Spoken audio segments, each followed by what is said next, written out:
ఈరోజు రాష్ట్రంలో జరుగుతున్నటువంటి పరిస్థితి, ఆర్టీసీ కార్మికులు ఒకవైపు సమ్మె చేస్తూ ఉన్నారు. సమ్మె చేస్తూ ఉంటే వారి సమస్యలను పరిష్కరిస్తా అని చెప్పి ఒక మానవత దృక్పథంతో ఈ రాష్ట్ర ముఖ్యమంత్రి చెప్పాల్సింది పోయి ఇప్పుడు క్యాబినెట్ నడుస్తూ ఉన్నది. అటు క్యాబినెట్ నడుస్తూ ఉన్నది, ఇటు శంకర్ గౌడ్ అనే డ్రైవర్ ఆర్టీసీ కార్మికుడు వారు చేస్తూ ఉన్నారు ధర్నా. ఎందుకు చేస్తూ ఉన్నారు? గతంలో ఇదే కాంగ్రెస్ పార్టీ వాళ్ళ మేనిఫెస్టోలో, వారి యొక్క మేనిఫెస్టోలో పేజీ నెంబర్ 28లో వారు చెప్పినటువంటి అంశాలు ఇది. మీడియా మిత్రులు తీసుకోండి దయచేసి. వారు ఏం చెప్పారు? వారి మేనిఫెస్టోలో టీఆర్ఎస్ ఆర్టీసీ సిబ్బంది సంక్షేమం పేజీ నెంబర్ 28 14వ అంశం, ఆర్టీసీ కార్మికుల ప్రభుత్వం విలీన ప్రక్రియ పూర్తి చేసి 2 PRC బకాయిలు వెంటనే చెల్లిస్తాం. వచ్చే PRC పరిధిలోకి టీఎస్ఆర్టీసీ కార్మికులను చేరుస్తాం. రాష్ట్ర ప్రభుత్వ ఉద్యోగులతో సమానంగా అన్ని వసతులు సదుపాయాలను కల్పిస్తాం. ఆర్టీసీ బస్సులను ఆధునీకరించి విస్తరిస్తాం. అధునాతనమైన సౌకర్యాలతో కొత్త సర్వీసులను ప్రారంభిస్తాం. ఆర్టీసీ యూనియన్ పునరుద్ధరణకు అనుమతిస్తాం. ఇది వారి ఇచ్చిన యొక్క మేనిఫెస్టో.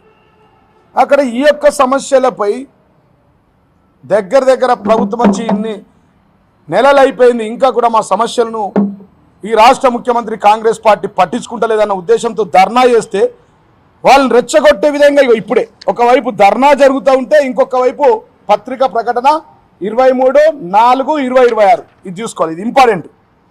ఒకవైపు కార్మికులు తమ సమస్యలపై ధర్నా చేస్తుంటే వాళ్ళని పిలిపించి మాట్లాడించాల్సిన ముఖ్యమంత్రి పత్రిక ప్రకటనలు పెట్టి రిక్రూట్మెంట్ చేస్తూ ఉన్నారు డ్రైవర్లను, కండక్టర్లను. మీరు రాకున్నా సరే మేము సర్వీసులను నెలకొల్పుతామని.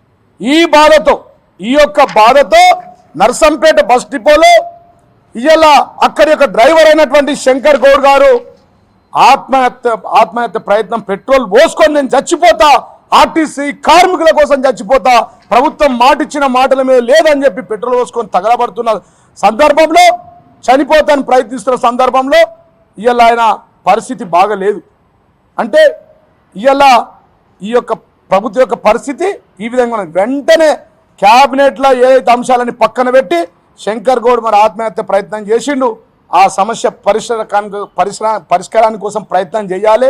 ఈ క్యాబినెట్లో దాన్ని మొదటి అంశంగా, మొదటి ప్రాధాన్యతగా తీసుకోవాలా. తీసుకోకపోతే మాత్రం రేపటి నుంచి ఆర్టీసీ కార్మికుల ధర్నాలు కాదు, ఈ రాష్ట్రంలోని మంత్రులు, ముఖ్యమంత్రి, ఎమ్మెల్యేలు ఒక్క ఊర్లో, ఒక్క నియోజకవర్గంలో తిరగనివ్వం. దానికి తిరగనీయకుండా కార్మికులంతా నిలదీయాలని చెప్పి సందర్భంగా తెలియస్తాం. ఈ యొక్క అంశానికి పూర్తిగా మరి బీఆర్ఎస్ పార్టీ మద్దతుగా ఉంటుందని చెప్పి మేమంతా మీతో ఉంటాం. ఆర్మూర్ నియోజకవర్గంలో నిజామాబాద్ జిల్లా అధ్యక్షుడిగా నిజామాబాద్ ఆర్టీసీ కార్మికులతో పాటు ఈ రాష్ట్ర కార్మికులకు మేము సపోర్ట్గా ఉంటామని చెప్పి సందర్భం తెలుసు. ఈ రాష్ట్ర ముఖ్యమంత్రికి ఏమైనా సిగ్గుందాయా? అసలు ఈ రాష్ట్ర ముఖ్యమంత్రి ఒక ముఖ్యమంత్రి అయినా దేశంలో ఎక్కడ ఏ ముఖ్యమంత్రి లేని విధంగా అటు ధర్నాలు చేస్తూ ఉంటే వాళ్ళని పిలిపించి మాట్లాడింది పోయి పత్రిక ప్రకటన ఇచ్చి మేము రిక్రూట్మెంట్ చేసుకుంటాం, మేము సర్వీసులు నడిపిస్తాం, మేము డ్రైవర్ కండక్టర్ని పెడతామని చెప్పి మాట్లాడతాం. దీనిలో సమానం చెప్పాలా? మరి ఈ రాష్ట్ర ప్రభుత్వం, కాంగ్రెస్ ప్రభుత్వం ఇక్కడ సమ్మర్ నడుస్తలేదు. ఈ రాష్ట్రంలో, తెలంగాణ రాష్ట్రంలో సమ్మర్ కొనసాగుతలేదు. తెలంగాణ రాష్ట్రంలో సమ్మెల ప్రభుత్వం కొనసాగుతూ ఉంది. ఇది ఇందిరమ్మ రాజ్యం కాదు, ఈ రాష్ట్రంలో ఇందిరమ్మ ఎమర్జెన్సీ కొనసాగుతూ ఉందని చెప్పి సందర్భం తెలియజేస్తున్నాం. ప్రశ్నిస్తే పరేషాన్లు, ప్రశ్నిస్తే కేసులు, మాట్లాడితే కేసులు, నిలబడితే కేసులు. ఇలా రాష్ట్రంలో హరీష్ రావు గారు కానీ, కేటీఆర్ గారు కానీ, రాష్ట్ర ముఖ్యమంత్రి బయటకు వస్తే వీటి పేరు మీద వాటి పేరు మీద వేధింపులు. అంటే మేము ఏం కొనసాగిస్తూ ఉన్నది ఇది చూడండి. మీరు చేసేది ఏం లేదయా, మీరు చేసేది రాకెట్ సైన్స్ కాదయా. ఆ రోజు గౌరవ తెలంగాణ ముఖ్యమంత్రి గారు ప్రకటించింది ఆల్రెడీ. ఏది? ఆగస్టు 2వ తారీఖు 2023 నాడు 4:36 గౌరవ తెలంగాణ తొలి ముఖ్యమంత్రి, ఫాదర్ ఆఫ్ ద తెలంగాణ జాతిపిత అయినటువంటి కేసీఆర్ గారు ఆర్టీసీ కార్మికుల సంక్షేమాన్ని దృష్టిలో పెట్టుకొని ఆ రోజు ప్రకటించింది. ఒట్టిగానే ప్రకటించలే. దాని తర్వాత వారి యొక్క సమస్యలు ఇగో యాక్ట్ 7 ఆఫ్ 2023. మీడియా మిత్రులు ఫోటో తీసుకోవాలి దయచేసి. Act 7 of 2023 the Telangana state road transport corporation absorption of employees into government service act 2023. నువ్వు వీకేదేందా రాష్ట్ర ముఖ్యమంత్రిగా కాంగ్రెస్ ప్రభుత్వంలో నువ్వే అన్నావు కదా నేను గుంపు మేస్త్రిని. మరి ఈ గుంపుకి ఎందుకు పనిచేస్తలేవు ఆర్టీసీ కార్మికుల కోసం? ఇది ఒక గుంపే కదా, నేను గెలిపించిన వాళ్ళే కదా, నీకు ఓట్లు వేసిన వాళ్ళే కదా. ఈ యాక్ట్ని గౌరవ తెలంగాణ తొలి ముఖ్యమంత్రి కేసీఆర్ గారు ఆ రోజు యాక్ట్ 2023 అని యాక్ట్ నంబర్ 2023లో తీసుకురావడం జరిగింది. దాన్ని చాలా స్పష్టంగా చెప్పిండు. దీన్ని అమలు అయ్యాయా, నువ్వు కొత్తగా జీవో కూడా క్రియేట్ చేయాల్సిన అవసరం లేదు, యాక్ట్ తీసుకురావాల్సిన అవసరం లేదు. దాని తర్వాత మళ్ళీ రాష్ట్ర ముఖ్యమంత్రి గారు స్వయంగా గ్యాజెట్ కూడా తెలంగాణ రాజపత్రం, ఇక ఇది చూడాలి, తెలంగాణ రాజపత్రం అని చెప్పి the Telangana gazette party 4A extraordinary published by the authority Hyderabad Friday August 6, 2023 నాడు రాజపత్రం కూడా వచ్చింది.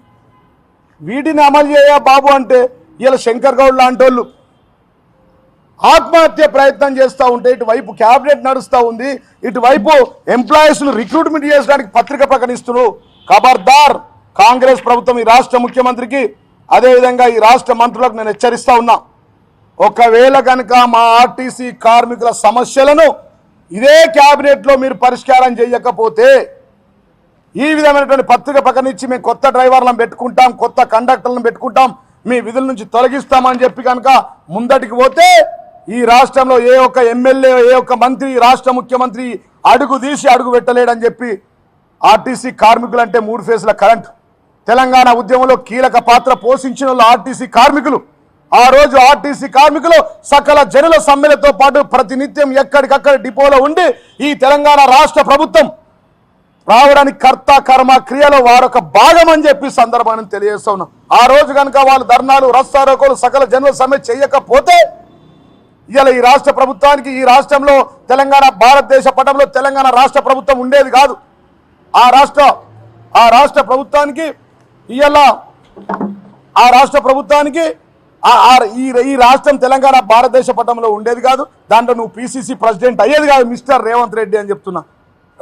ఈ రాష్ట్రంలో తెలంగాణ కాంగ్రెస్ పార్టీకి నువ్వు పిసిసి అయి దాని తర్వాత ఈ రాష్ట్రానికి ముఖ్యమంత్రి అయినవంటే ఈ కార్మికుల రక్తం చెమట ఉన్నదని గుర్తుపెట్టుకో. ఇదే క్యాబినెట్లో నిర్ణయం తీసుకో. మీరు ఆ రోజు మేనిఫెస్టో పెట్టి పేజీ నంబర్ 28లో టీఎస్ఆర్టీసీ సిబ్బంది సంక్షేమం కోసం నీ మేనిఫెస్టోలో పెట్టింది నువ్వు అమలు చెయ్యు. శంకర్ గౌడ్ కుటుంబానికి, ఆర్టీసీ కార్మికుల కుటుంబాలకు భద్రతను ఏర్పాటు చేయి. ఏ ఒక్క డ్రైవర్, కండక్టర్ చనిపోయినా, ఆత్మహత్యానికి ప్రయత్నం చేసినా, ఆకస్మిక మరణాలు జరిగినా ఈ బాధను తట్టుకోలేక వారు ఎట్లాంటి అభద్రతకు లోనైనా దానికి పూర్తి బాధ్యత ఈ రాష్ట్ర ముఖ్యమంత్రి రేవంత్ రెడ్డి వహించాలని చెప్పి నేను డిమాండ్ చేస్తూ ఉన్నా. డిమాండ్ ఒకవేళ జరిగితే మీరే దానికి బాధ్యత అని చెప్పి సందర్భంగా తెలియజేస్తూ వెంటనే ఇదే క్యాబినెట్లో ఈ క్షణం అక్కడ క్యాబినెట్ కొనసాగుతుంది కాబట్టి దాంట్లో నిర్ణయం తీసుకోవాలని చెప్పి నేను డిమాండ్ చేస్తూ ఉన్నా. జై తెలంగాణ, జై కేసీఆర్.